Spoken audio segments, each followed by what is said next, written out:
Hello and welcome to Newsmaker. For much of February, Indian markets worried about the fall in the shares of the Adani Group. And for much of March, we are worrying about the bank collapses in US and in Europe.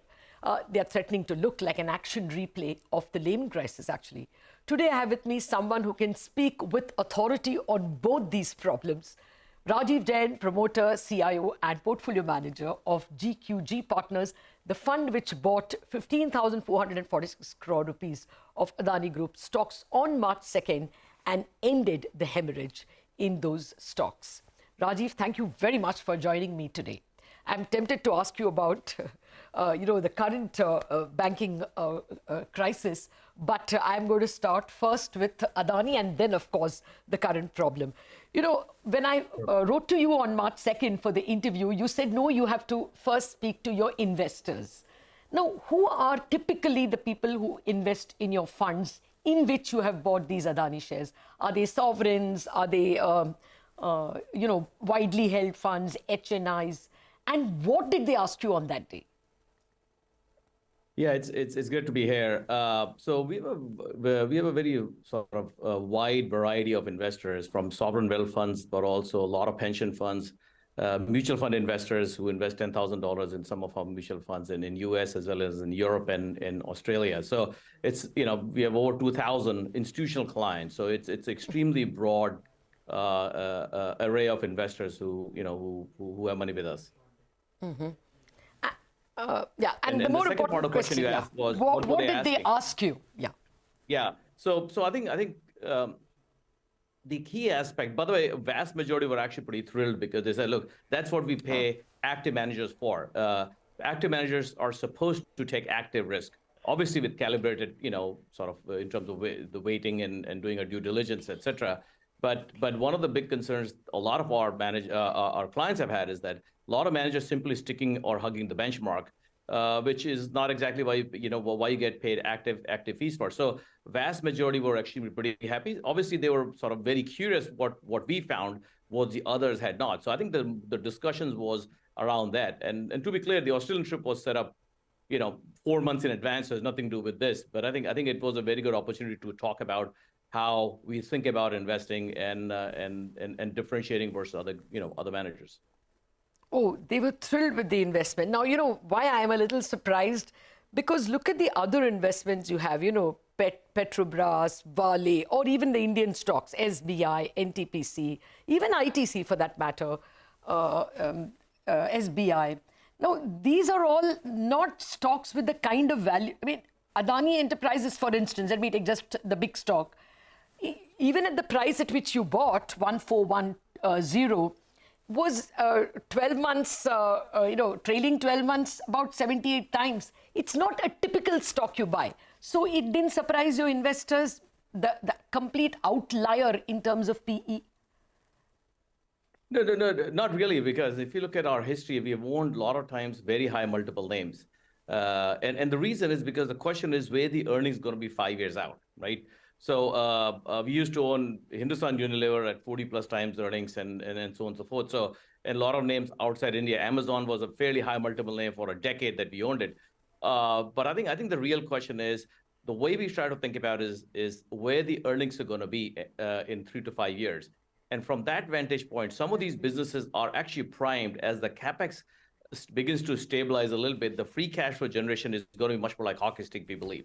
So the question, not the P today, is, but the question what the P is going to be 4 or 5 years out. And that's why these names look very attractive. And by the way, the same analysis you could have made for a lot of the new industry, the new tech, so to say, like Zomato type names. I mean, you're really looking at what the addressable market 5 years out is and what the earnings are going to be. And on that basis, actually, they look very attractive.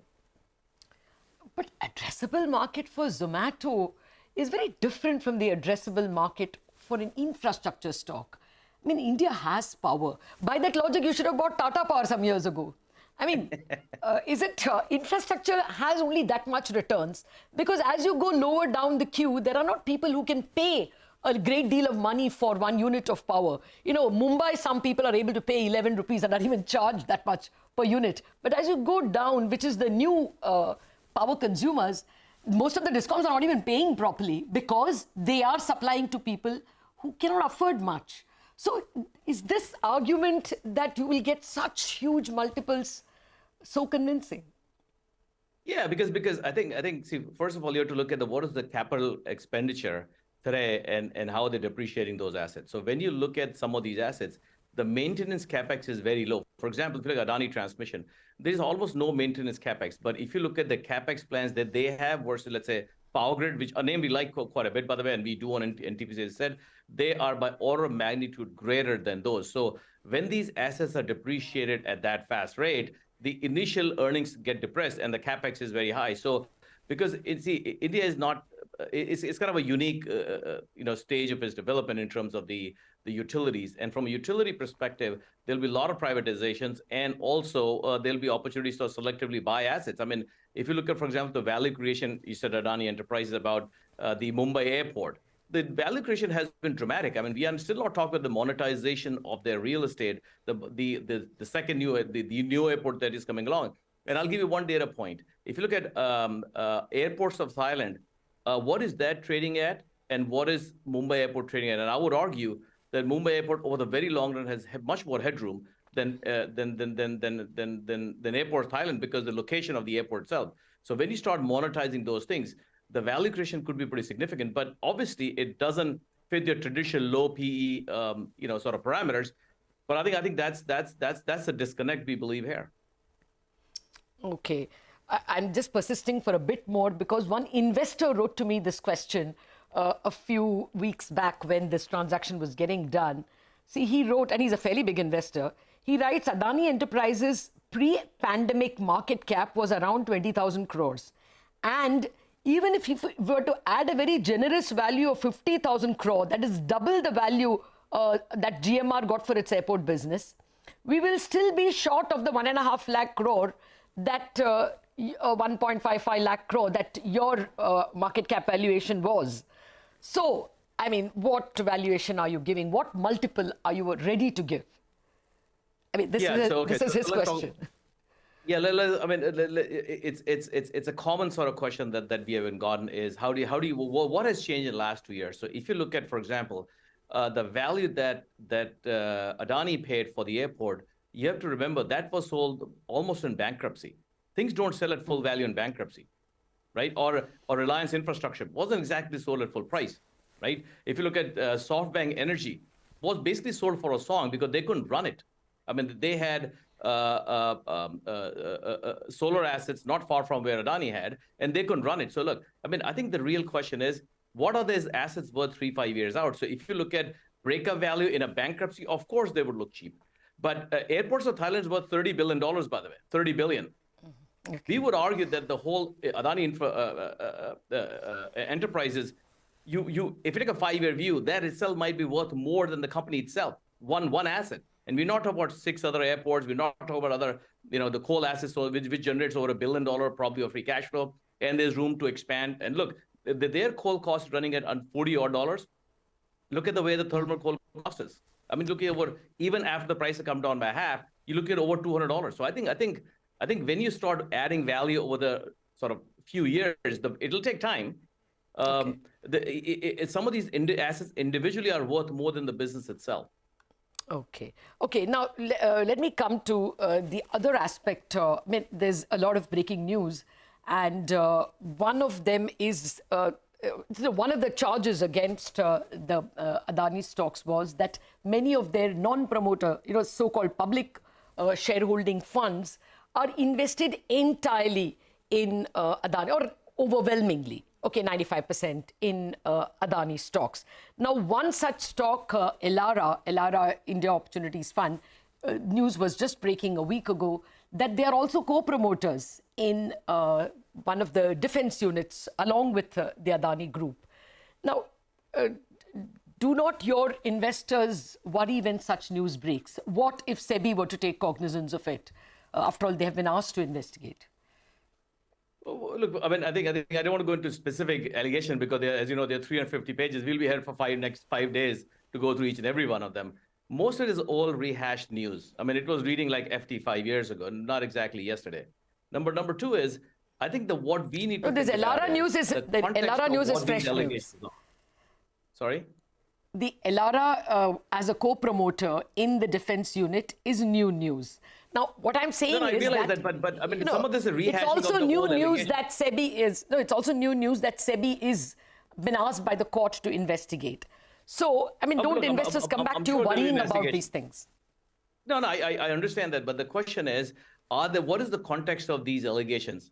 The context of these allegations is, was there an intention to defraud investors, or was it a little bit optically problematic, and that's hence been sort of cleared up or is getting cleared up, right? So if you go back to the Reliance, and I remember in the 90s, the allegations were remarkably similar, but the context was it still created a ton of value for the shareholders.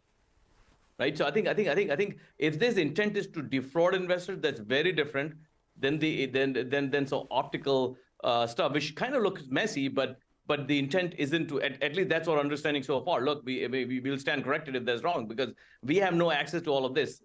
In terms of, I mean, you getting the same news as we are getting. So, but I think we had to zoom out and look at the context of what is happening here, and what is happening here, we believe, is these are remarkably good assets run by an extremely competent investor, a promoter.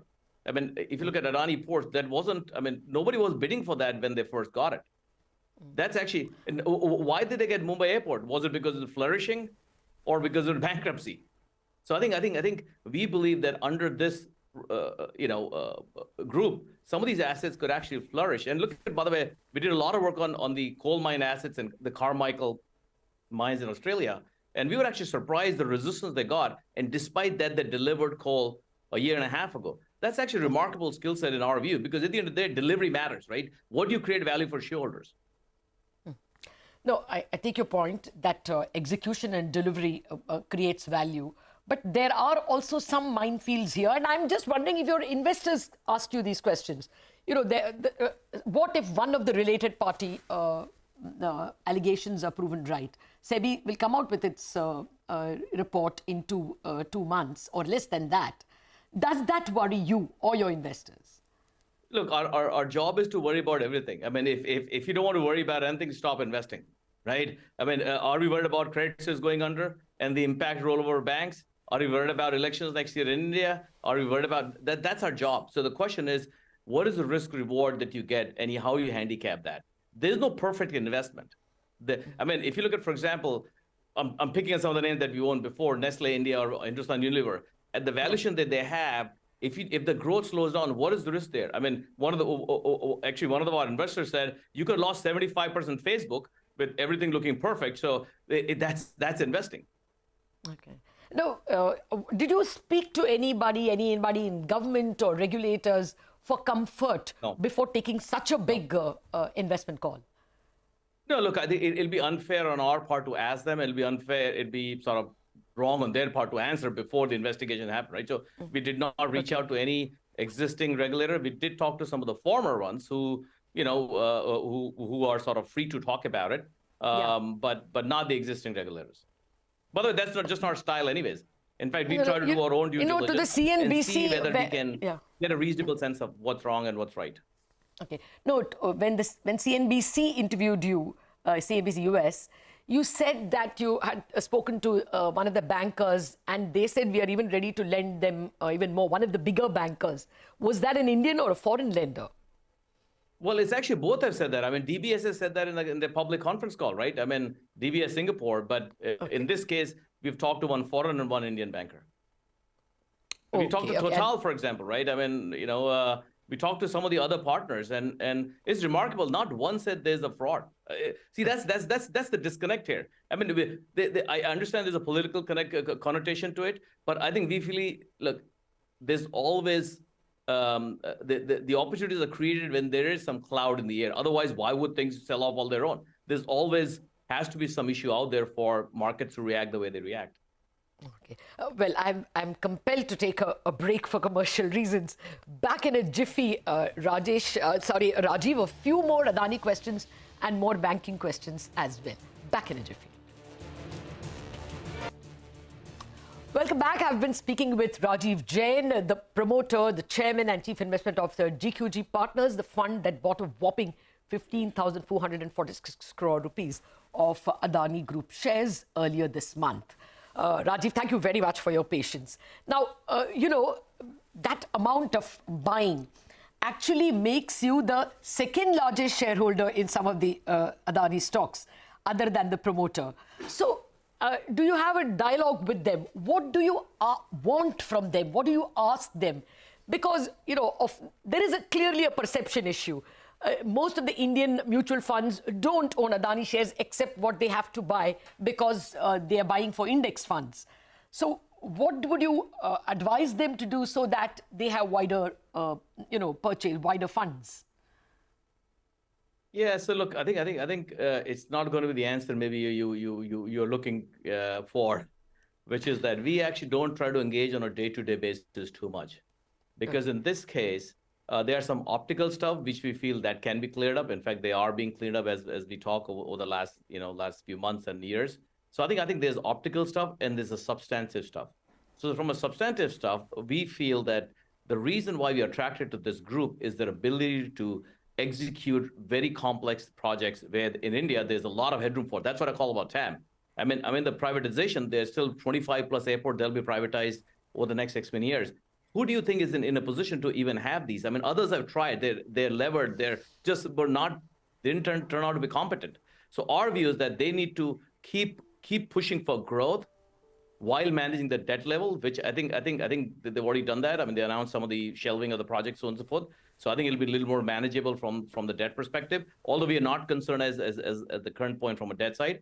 But I think the objective is to keep growing. Look, I think it'll be a mistake to slow down to get the debt levels down. I think these businesses are supposed to be levered. That's the model. So debt has to be in a sort of in a measured way. However, our view is that don't change anything to please the markets, because in fact I'll tell you, even Reliance and Berkshire Hathaway, for example. I mean, Berkshire Hathaway went up without many investors owning that for decades. I mean, you'll be surprised. Do you know how many sell-side analysts even cover Berkshire? I think there are 2 analysts cover it now. For first 20-odd years that I looked at the stock, there was no sell-side coverage.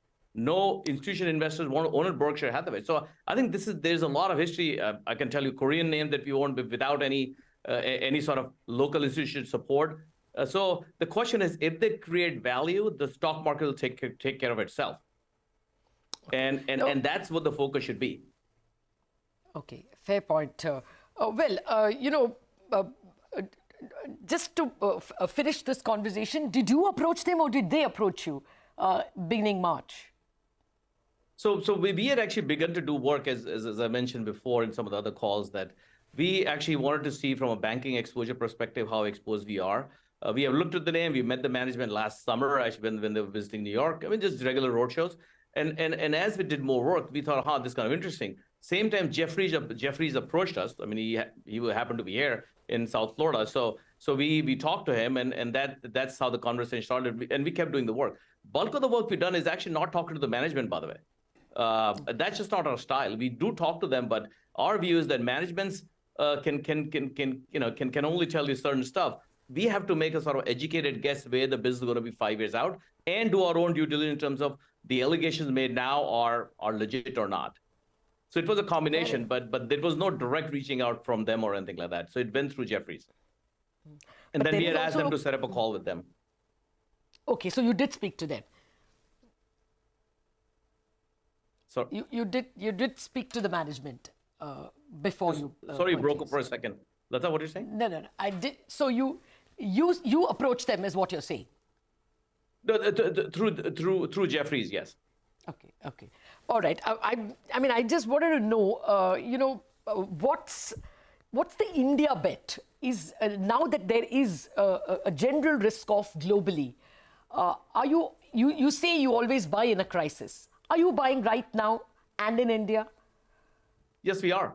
In fact, we've been net buyers over the last X many days, weeks. I mean, after Adani, by the way, number of different things. So look, I think there are a few aspects. First of all, the India bet is kind of unique, and I feel that they're getting lost. It is not about buying consumer staples or IT services. Those are not really India bets anymore, in my opinion. They're perfectly good names, by the way, but not necessarily India bet. If you're an index hugger, you get paid to sort of mimic, or you can go massive underweight. I totally understand that.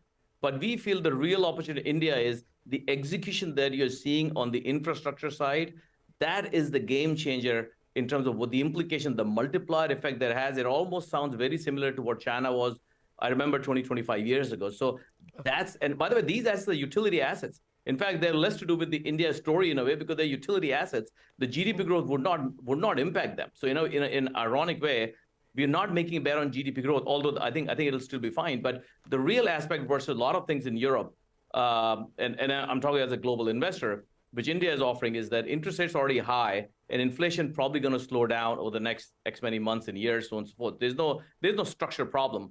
Second thing is credit demand is very, very robust, and we feel it'll continue. The banking system is very, very clean. The third is that India is actually beneficiary of the geopolitical setup that is, which will help growth. But the most important one is the execution. If you look at, for example, road and railway construction now in India versus 7, 8 years ago, is running at 5x versus what it was 5, 6 years ago. Okay. If you look at, for example, the privatization, it's really, it's begun to sort of take shape, which will matter because that'll improve efficiency. If you talk to corporates, there's a general level of excitement. So we feel that India kind of stands out quite meaningfully versus not just other emerging markets, but even some of the other developed markets, especially in Europe.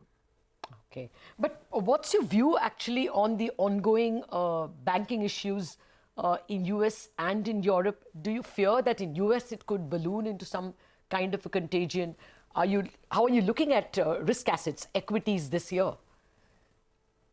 So, I mean, if you look at so far, and the problem is the banking systems, the sentiment or the confidence can itself be could snowball, could be vicious cycle or virtuous cycle depending where it goes. So if everybody believes there's a bank is gonna is gonna disappear, well, it could create a bank run and be a problem. For example, Credit Suisse, from a bottom of fundamental perspective, was not as poorly positioned, but you kind of have a banking run crisis because they were well capitalized. They raised capital just a few months ago, right? And this is a business where they do not have a non-performing loan problem.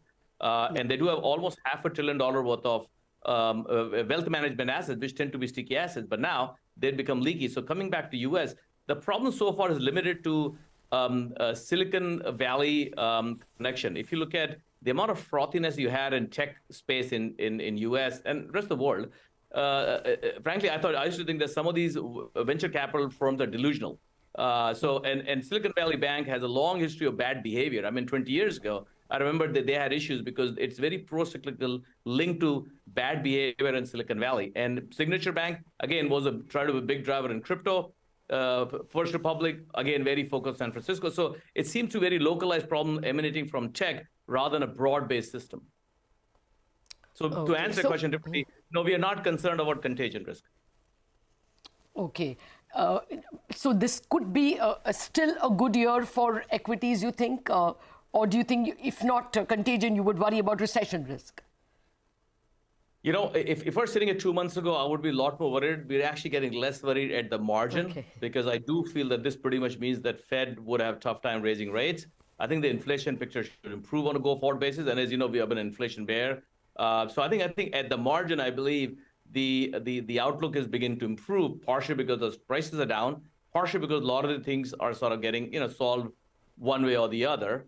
And if you take a 12, 18, 24-month view, the outlook has begun to sort of improve at the margin. Obviously, take a look at the stock and sector and countries, so on and so forth, which may be different for different places. Okay. Well, thank you for making us feel so good, both a reassuring voice about the equity risk-off we saw over the last few weeks and about, the India story as well. You're sounding really positive. But I mean, you said that you are buying in India. What are you buying? Are you buying only utilities? Are you buying banks? What, right, at this point in time? Yeah, it's a combination. So rather than saying what we are buying, I would rather say what we are not buying.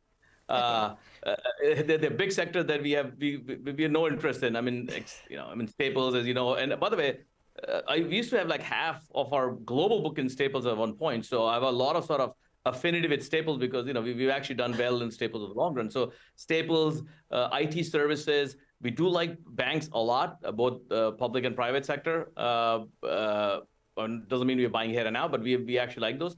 But I think those are the it's interesting. If you look at the large index components, which are fairly widely owned by foreign investors and domestic investors, generally we are not finding much of interest there. Okay. All right. But let me end with this.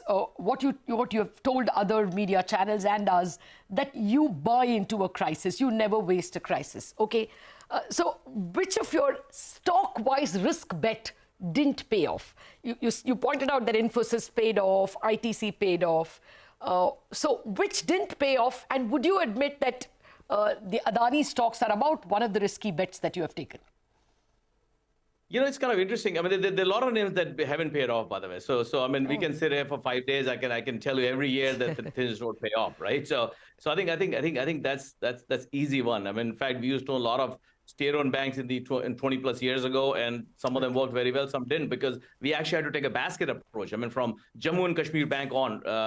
So they were basket approach. A lot of them worked very well, and a bunch of them didn't work, by the way. So there's a laundry list of them. I mean, if I remember the telecom space in India in the post-GFC, we had a significant exposure, and the regulatory sort of uncertainty, was created a situation where we actually had to cut loss and move on. This is 15 years ago, right? So there's name after names that haven't worked out. But I think Adani, actually, I do not feel, look, I mean, I'm sitting here and now, subject to change if data changes.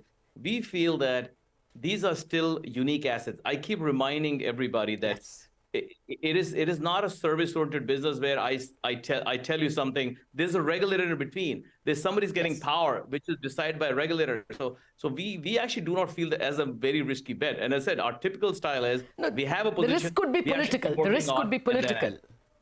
The risk could be political. I mean, the risk could be political, isn't it? You must be seeing that in the Indian Parliament, there is a demand for a joint parliamentary committee. So there is a political risk that you could be carrying.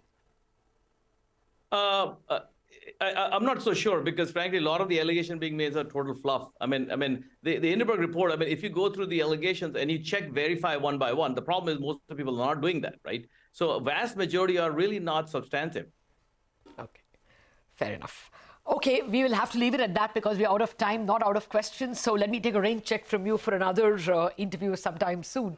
Thank you very much, Rajiv Jain, for spending time at CNBC TV18. Well, it's great to be here. Thank you. Thanks. So, and with that, we wrap up this special edition of Newsmakers. Keep it with CNBC TV18. There are more news and updates lined up for you.